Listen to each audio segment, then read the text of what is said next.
What is up, you guys? My name is Austin Marks and welcome to my YouTube channel.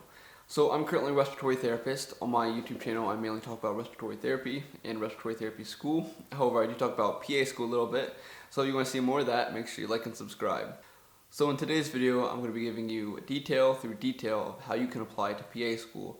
So this video is only for master level programs, so therefore if you're applying to like a 5-year program right out of high school, or maybe you went to a community college a little bit and you're still going to go to a longer program, this video is not for you. It's only for those looking at a master level program. So stating that, make sure that you apply for college and you start taking classes, that way you can eventually graduate with a bachelor's degree, because with many of these PA schools you do need a bachelor's degree to apply. So you do not only just need a bachelor's degree, but you also need to take several classes to make sure that you can actually apply to PA school. So these are known as prerequisite classes. So the one thing about PA school is every school is different. Every school has different prerequisites. So I have a whole other video talking about classes that you need to take to get into PA school. In that video it kind of talks about some of the more common classes, such as like microbiology, biology, anatomy, physiology, psychology. I go over a lot more of the classes in that video, so make sure you go check that out. So as you're on your college journey and you're working towards your bachelor's degree, you also want to get some patient care hours or healthcare hours. So you either want to be like a CNA, an ER tech, maybe a phlebotomist, or even a respiratory therapist like myself. So what I did was I got an associate's degree, started working as a respiratory therapist to build up my hours, and while I was working I decided I wanted to get my bachelor's degree, and then I was going to use all of my hours plus my education to apply to PA school. I was also taking some of these extra classes at my community college, such as like my biologies and my microbiology, because these classes were not involved in my curriculum to get my bachelor's degree. So therefore I didn't have to take them. They were extra classes that I needed to take in order to apply to PA school. And while going for your bachelor's degree and taking some of these prerequisites, you need to actually make sure that you're doing well in these classes, because PA school is very competitive. So there is one program that had over 5,000 applicants last year, and they've only accepted 30 students. So you have about a 30% chance of actually getting into that school. Now that school is very, very competitive, so they have a high GPA to actually get into the program, as well as a lot of patient care hours. So therefore you need to be very well involved in working throughout school, or you need to do very well in school and then work for a few years to get all that experience. So I highly do suggest that you do work directly with patients, because yes, you can be like a pharmacy tech. However, that would be considered healthcare experience and not patient care experience. So yes, you're working in the healthcare field and you're helping out in the hospital or maybe at your local pharmacy. However, you're not actually dealing with patients. You're not doing the same thing that a CNA is or an ER tech is. They're actually getting hands-on experience and dealing with these patients. As a pharmacy tech, or maybe like working answering phones within the healthcare system or for a doctor's office, that's not the same. Yes, it will look good. However, patient care hours that are directly hands-on will look so much better. Most schools do have a minimum GPA requirement of 3.0, and there have been students who have gotten into school with as low as a 3.0.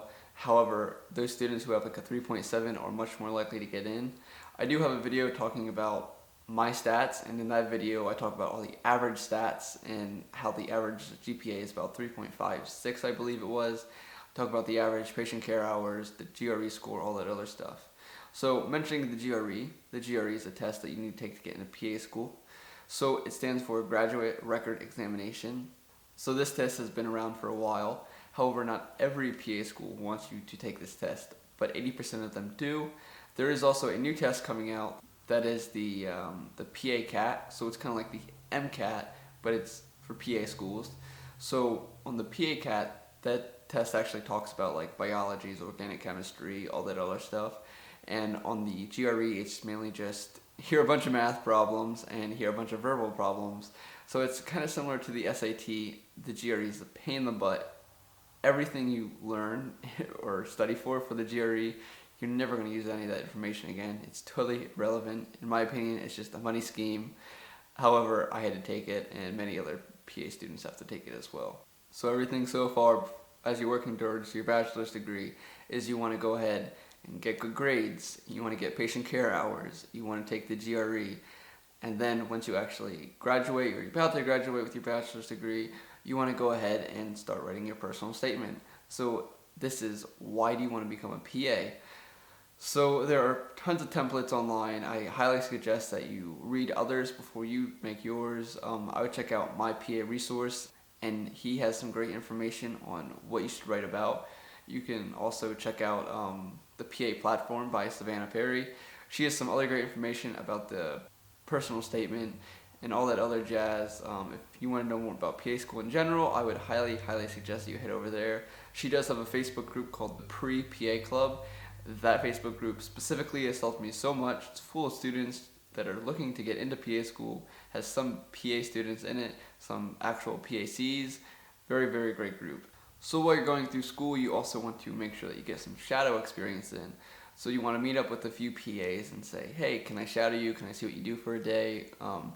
And I would highly recommend that you get anywhere from 5 to 200 hours. Anywhere over that is just over the top. You don't really need that. Personally, I had about 80, and I felt like that was great. Now as a respiratory therapist, I'm continuously working with these individuals or PAs. So I had tons of experience. I could probably use that as my shadowing, but I didn't. I did actually go in and spend a whole day with the PA and actually understood exactly what they did. So that pretty much sums it up. So enroll in college, get your bachelor's degree. You want to start taking prerequisites. You want to take GRE. You want to start writing a personal statement. You want to shadow. You want to go ahead and get patient care hours. So working as a CNA, an ER tech, or respiratory therapist like myself. There are tons of other careers out there that can lead you into being a PA or a patient care experience for becoming a PA. If you look at the CASPA website, it has all of those careers and what counts for what. So I highly suggest that you check that out. Another thing that I highly suggest you guys check out is each year they come out with a book called the Application Manual of Physician Assistant Programs. So they did actually just start their online website for this. So you can find all of these PA programs online now. However, I still like the physical book because I can highlight, I can do a bunch of other stuff. I can make my own Excel sheet, my own notes, whatever. So what this book does, it basically has every single PA school in the United States broken down by state, and then it also has what each PA school requires. So for example, let's look here at a school in Oklahoma. So Oklahoma City University has a PA program. It tells you all the prerequisite classes that are required. It tells you the minimal GPA. For this specific school, it is 3.0. It tells you if you need healthcare experience hours or patient care experience hours. For this particular school, it says that they are preferred, but they are not required. However, I highly, highly suggest that you do get some. It says that you don't need any PA shadowing experience. Once again, I highly suggest you get some. And then their required standardized test is not requiring any, so therefore you don't need to take the GRE. You don't need to take the PA CAT. I did forget to mention that some schools will actually accept the MCAT and replace as the GRE or the PA CAT. Not all schools will do this, so I would highly look at the school's website or even this book. Maybe email them just to double check, but I would definitely double check, not just assume things. Never assume things with schools, especially classes, coursework, patient care experience. Always ask, never be afraid to reach out. And in this book, it also talks about how many letters of recommendation that the school requires. So for this particular program, it says that you need 3, preferably from individuals who can provide an objective evaluation of your work ethic, character, empathy, and academic performance. It tells you how much the seat deposit is. So if you would get accepted, you generally do have to put down a seat deposit. That way they know, okay, this seat is secure. However, if you put down a deposit and decide, I don't want to go anymore, that money is non-refundable. And some other great things that this book includes is the program highlights. So what is the accreditation for this program? What is the degree that's offered? When is the start date? So for this particular program, it's January annually. Sometimes it'll even have when the applications are due or the application deadline, and that is very helpful. It talks about the program length, the class capacity, the tuition. So this is a huge factor when picking a PA school as well. If you can go to one that's only $70,000 versus one that's $120,000, you're going to save yourself 50 grand. It talks about if the school participates in CASPA. So what CASPA is, it's basically an online website where students input all their information and then they can apply to each individual school. It's very helpful. Now, applying to each individual school is very expensive. I believe it's $300 some to apply just to your first school, and then $55 for every school after that. So some students who apply to like 30 schools, they're spending a boatload of money, but they want to get in, so that's good for them.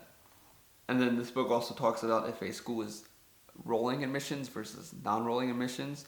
So I have another video talking about this a little bit more, but basically a rolling admission is basically first come, first serve. Non-rolling means that we're going to wait till we get all the applicants, and then we're going to pick and choose who we want to accept to our school. So I was actually at a PA conference, and one of the advisors for one of the PA schools said, so we are a rolling school, and this is kind of how it is for some students. So it's like each student has a movie ticket and they want to get into the movie. However, there are not enough seats for everyone. So therefore, if you come and you have the golden ticket to get in, we're taking you. But once our seats are full, our seats are full. So you may have a ticket that looks better than the people that we already have. However, sorry, we're already full. Better luck next year. So therefore, you need to make sure that you apply early and that you don't wait till the very last minute, because a lot of these rolling schools do fill up pretty quickly. And just like this guy said, you have the ticket to get into PA school. However, the seats are already full. So therefore, you need to wait an extra year. So that is one great thing about this book, is it tells you if the program is rolling or non-rolling. And then it also tells you the application deadline, like I said. So this school in particular is non-rolling, and it has a deadline of August 1st. So that means you have until August 1st to put in your application. I highly suggest you don't wait until August 1st. At the very least, at least a week or so beforehand. But even then, don't wait. Make sure you're ahead of the game. Another great thing that this book tells you is that it tells you what the PANCE scores for the previous class was. So for this program, it says that 93% of the students who go through this program pass their boards on the very first try. And then the book also tells you a little bit more about the mission of the program, the curriculum. So like I said, this program is 28 months. The first 12 months is didactic, where it's all learn, learn, learn. And then the last 16 months are clinical. And then sometimes the book will tell you what kind of rotations you have. So it'll say you have an OBGYN, an ER rotation, family medicine, etc. And then the book also talks about unique features that the programs have. So like this one is business focused. Some programs will have, where basically you can go to another country and kind of study or do clinicals there for a month or so. Some other things that I've seen that programs have is like, they're more focused at serving the underserved, so like the homeless, people who don't have as much money, people who are on welfare, which is great. So if you want to be a part of that, make sure you go into a program that's like that. So anyway, to recap this video, you need a bachelor's degree. You make sure you shadow. Make sure you get patient care experience hours. Make sure you take a GRE if you need to take it for a specific PA program. Make sure that you go ahead and take all the prerequisites besides just getting your bachelor's degree. Make sure you do your research about each individual program and where you want to apply. Just make sure you have everything together. Make an Excel sheet. Just keep track of everything. Don't be disorganized. Well, anyway, if you enjoyed this video, make sure you leave a comment, and I'll see you in the next one.